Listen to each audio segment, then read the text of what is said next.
दोस्तों, हिंदू धर्म में अक्षय तृतीया का त्यौहार बहुत ही ज़्यादा खास माना जाता है।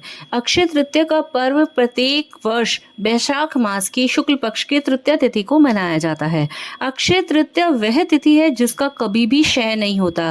कहने का मतलब ये है कि आप अक्षय तृतीया के दिन जो भी शुभ कार्य करते हैं, उससे मिलने वाला पुण्य भी आपके साथ हमेशा ही रहता है।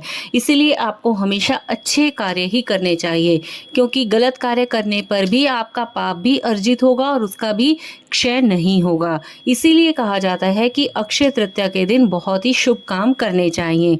अक्षय तृतीया को स्वयं सिद्ध मुहूर्त भी कहा जाता है। इस दिन आप कोई भी काम बिना किसी मुहूर्त को देखे कर सकते हैं। इस समय आप कोई गृह प्रवेश करना चाहे या कोई नया काम आरंभ करना चाहे या कोई मांगलिक कार्य करना चाहते हैं, तो इस दिन आप कर सकते हैं। अक्षय तृतीया को आखा तीज के नाम से भी जाना जाता है।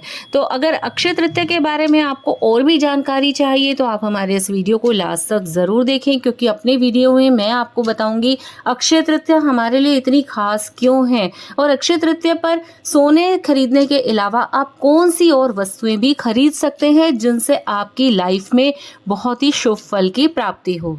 नमस्कार दोस्तों, मैं डॉक्टर सोनिका जैन अपने YouTube चैनल पर आप सभी का स्वागत करती हूँ। आज मैं आपके लिए लाई हूँ अक्षय तृतीया के बारे में बहुत सारी जानकारी। तो सबसे पहले बात करते हैं अक्षय तृतीया के त्योहार को इतना ज़्यादा महत्वपूर्ण क्यों माना जाता है। तो अक्षय तृतीया के दिन ही हमारे भगवान विष्णु के छठे अवतार श्री परशुराम जी की जयंती मनाई जाती है। इसीलिए अक्षय तृतीया को बहुत ही ज़्यादा खास माना जाता है। इसके अलावा अक्षय तृतीया पर ही सतयुग और त्रेता युग का भी आरंभ हुआ था। इसी के साथ साथ भगवान विष्णु के अवतार नर नारायण का भी अवतरण अक्षय तृतीया के दिन ही हुआ था। भगवान ब्रह्मा जी के पुत्र का भी जन्म इसी दिन माना जाता है। इसी के अलावा ये भी कहा जाता है कि वेद व्यास जी ने श्री गणेश जी द्वारा महाभारत का जो ग्रंथ लिखना आरंभ किया था वो भी इसी दिन हुआ था। इसी के अलावा महाभारत युद्ध की समाप्ति का दिन भी अक्षय तृतीया का दिन ही माना जाता है। इसी दिन कहा जाता है कि अक्षय तृतीया को ही माँ गंगा का धरती पर आगमन हुआ था। इसी दिन बद्रीनाथ के दरवाजे दर्शकों के लिए खोले जाते हैं। इसी के साथ साथ वृंदावन में भी बांके बिहारी जी के जो विग्रह के दर्शन हैं वो भी केवल आपको अक्षय तृतीया के दिन ही मिलते हैं, जो कि साल में सिर्फ एक बार ही दर्शन करवाए जाते हैं। इसी के साथ साथ अक्षय तृतीया के दिन ही उड़ीसा में बनी हुई पूरी तीर्थ क्षेत्र में जो भी रथ यात्रा निकलती है उन रथों का निर्माण कार्य भी अक्षय तृतीया के दिन ही शुरू होता है। तो आप जानते हैं कि अक्षय तृतीया का दिन बहुत ही ज़्यादा खास है। अक्षय तृतीया के दिन को सिर्फ सनातन धर्म में ही नहीं बल्कि जैन धर्म में भी बहुत ही ज़्यादा खास माना जाता है। इस दिन माना जाता है कि जैन धर्म के प्रथम तीर्थंकर श्री आदिनाथ भगवान का आहार इसी दिन हुआ था। अक्षय तृतीया के दिन ही भगवान आदिनाथ ने 6 महीने की तपस्या के बाद उन्होंने आहार ग्रहण किया था और इक्षुरस के साथ उन्हें आहार दिया गया था। तो आइए अब हम बात करते हैं कि अक्षय तृतीया पर सोना खरीदा जाता है और सोना खरीदने के साथ साथ आप कौन सी और वस्तुएं भी खरीद सकते हैं जिनसे आपके जीवन में कोई भी समस्या ना रहे।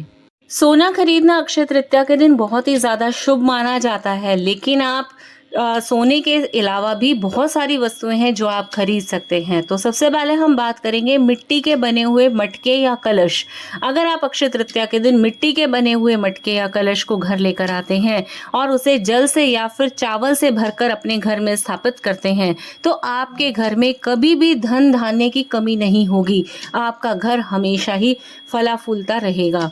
इसी के साथ साथ आप श्री यंत्र को भी अपने घर इस दिन ला सकते हैं, क्योंकि ऐसा माना जाता है कि माता लक्ष्मी के साथ श्री यंत्र को स्थापित करने से आपके जीवन की सारी समस्याएं दूर होती हैं और श्री यंत्र को माता लक्ष्मी के प्रतीक रूप में भी माना जाता है। अगर आप चाहें तो श्री यंत्र को अपने घर में अक्षय तृतीया के दिन स्थापित कर सकते हैं। तीसरी जो वस्तु आप ला सकते हैं वो आप ला सकते हैं दक्षिणावर्ती शंख, जो बहुत ही ज़्यादा शुभ माना जाता है और इसे ऐसा भी माना जाता है कि समुद्र मंथन के समय माता लक्ष्मी के साथ शंख भी प्रकट हुए थे, इसीलिए शंख को माता लक्ष्मी के लिए समर्पित माना जाता है। और अगर आप माता लक्ष्मी की कृपा अपने घर में चाहते हैं तो आप दक्षिणावर्ती शंख भी ला सकते हैं।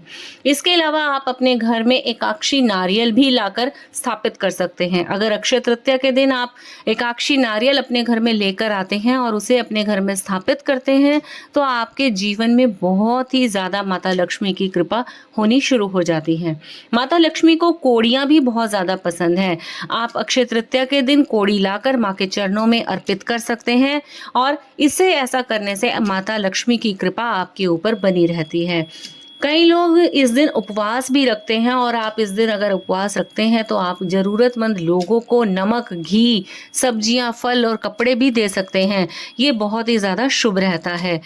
इसी के साथ साथ अक्षय तृतीया पर जो खरीदना भी बहुत ज़्यादा शुभ माना जाता है, क्योंकि पीली सरसों और जौ की स्थापना मंदिर में की जाती है और इसे अगर आप खरीद कर अपने घर में माता लक्ष्मी के आगे अर्पित करते हैं तो इससे आपके जीवन की बहुत सारी परेशानियां दूर हो जाती हैं।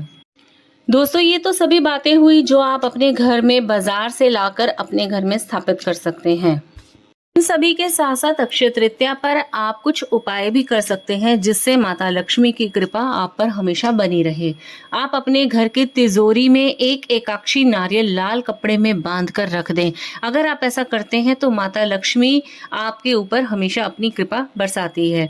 इसी के साथ साथ आप अपनी तिजोरी में चांदी की एक डिब्बी में शहद और नाग केसर भरकर रख सकते हैं। अक्षय तृतीया के दिन अगर आप ऐसा काम करते हैं तो आपके ऊपर माता लक्ष्मी की कृपा बनी रहेगी। अक्षय तृतीया का दिन पूर्वजों के लिए भी बहुत ज़्यादा अच्छा माना जाता है।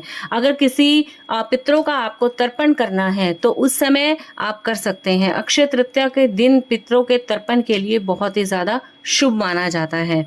इसी के अलावा आप राम रक्षा स्तोत्र का पाठ भी इसमें कर सकते हैं। अगर आपके घर में कोई व्यक्ति बहुत ही लंबे समय से बीमार है या बार बार किसी को दुर्घटना का सामना करना पड़ रहा है तो ऐसे में राम रक्षा स्तोत्र का पाठ आप 21 दिन तक कर सकते हैं और आप अक्षय तृतीया के दिन से इसे शुरू कर 21 दिन तक इसे पूरा कर सकते हैं।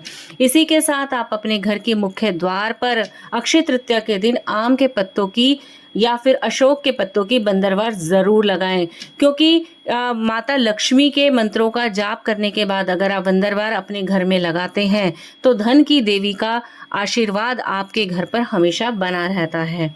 इस दिन आप अच्छे पौधे भी लगा सकते हैं, शुभ पौधे भी लगा सकते हैं, जिसमें आम का, गूलर का, आंवला का, बेल का जो पेड़ अगर आप अपने घर में लगाते हैं तो इससे आपको बहुत ही ज़्यादा पुण्य फल की प्राप्ति होती है। ये बहुत ही ज़्यादा शुभ माने जाते हैं और ये आपके जीवन में धन धान्य को बढ़ाने के लिए बहुत ही ज़्यादा फलकारी हैं। मैं उम्मीद करूँगी कि आपको हमारा वीडियो पसंद आया होगा और अक्षय तृतीया पर सोने के अलावा आप कौन सी ऐसी चीज़ें हैं जो खरीद सकते हैं या कौन से उपाय कर सकते हैं, वो सभी जानकारी मैंने आपको अपने वीडियो में दी है। अगर आप इसी तरह के और भी वीडियो देखना चाहते हैं, जानना चाहते हैं तो प्लीज़ आप हमारे इस चैनल को लाइक और सब्सक्राइब ज़रूर करें। धन्यवाद।